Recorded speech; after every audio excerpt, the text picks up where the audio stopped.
నా పేరు వేల్పుల బాబురావు, జిల్లా వ్యవసాయాధికారి, భద్రాద్రి కొత్తగూడెం జిల్లా. మన భద్రాద్రి కొత్తగూడెం జిల్లాలో ఈ సంవత్సరం వర్షాకాలం నుంచి ఇప్పటి వరకు కూడా యూరియా అని రైతులకు 38,098 మెట్రిక్ టన్నులు అందించడం జరిగింది. ముఖ్యంగా మన జిల్లాలో 406 సేల్ పాయింట్లు ఉన్నాయి. ఇందులో 31 సొసైటీలు, అదేవిధంగా ఒక DCMS, 10 ARSK సెంటర్లు, 364 ప్రైవేట్ షాపులు ఉన్నాయి. అన్ని షాపుల ద్వారా కూడా రైతులకు ఎరువులు అందిస్తున్నాం. మరి ముఖ్యంగా మనం ఇప్పుడు కూడా చూసుకుంటే ఈ రోజుకి మన జిల్లాలో 6,732 మెట్రిక్ టన్నులు అందుబాటులో ఉన్నాయి. యూరియా గురించి ఎవరు కూడా ఆందోళన చెందొద్దు. వేసిన ప్రతి పంట వేసిన రైతుకు అందరికీ ఎరువులు అందిస్తాం. ముఖ్యంగా ఇప్పుడు యాసంగిలో వరి, మొక్కజొన్న వేస్తున్నారు రైతులు.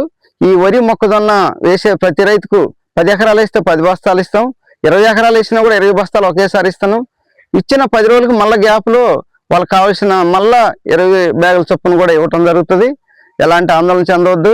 ముఖ్యంగా మనకి రైతుకు ఇంకా సులభతరం చేయాలనే ఉద్దేశంతో మన రాష్ట్ర ప్రభుత్వం రైతులకు యాప్ ద్వారా కూడా ఎరువులు ఇంటి దగ్గర నుంచే బుకింగ్ చేసుకుంటే ఎరువులు ఇచ్చే అవకాశాన్ని కూడా కల్పించింది.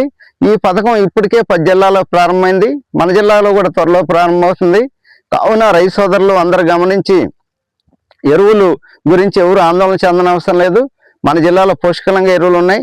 ముఖ్యంగా మన జిల్లా కలెక్టర్ గవర్నర్ శ్రీ జితేష్ వి పాటిల్ గారు, అదేవిధంగా మన రాష్ట్ర వ్యవసాయ శాఖ మంత్రి, మన జిల్లాకు సంబంధించిన మన గవర్నర్లు శ్రీ తుమ్మల నాగేశ్వరరావు గారు ఎప్పటికప్పుడు పర్యవేక్షణ చేసుకుంటూ మన జిల్లాకు కావాల్సిన ఎరువులు కూడా పంపిస్తున్నారు. ముఖ్యంగా మన జిల్లాలో చాలా నిల్వలు ఉన్నాయి కాబట్టి ఎలాంటి ఆందోళన చెందవద్దు.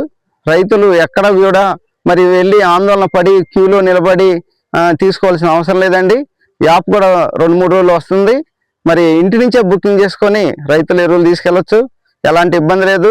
మా వ్యవసాయ శాఖకు సంబంధించిన మరి వ్యవసాయ అధికారులు కానీ, విస్తరణ అధికారులు కానీ, అసిస్టెంట్ డైరెక్టర్లు ఎప్పటికీ అందుబాటులో ఉండి ఆ యొక్క సొసైటీలో కానీ, ఎరువుల షాపులో కానీ రైతులకు తొందరగా ఎరువులు అందించే చర్యలు తీసుకుంటున్నారు.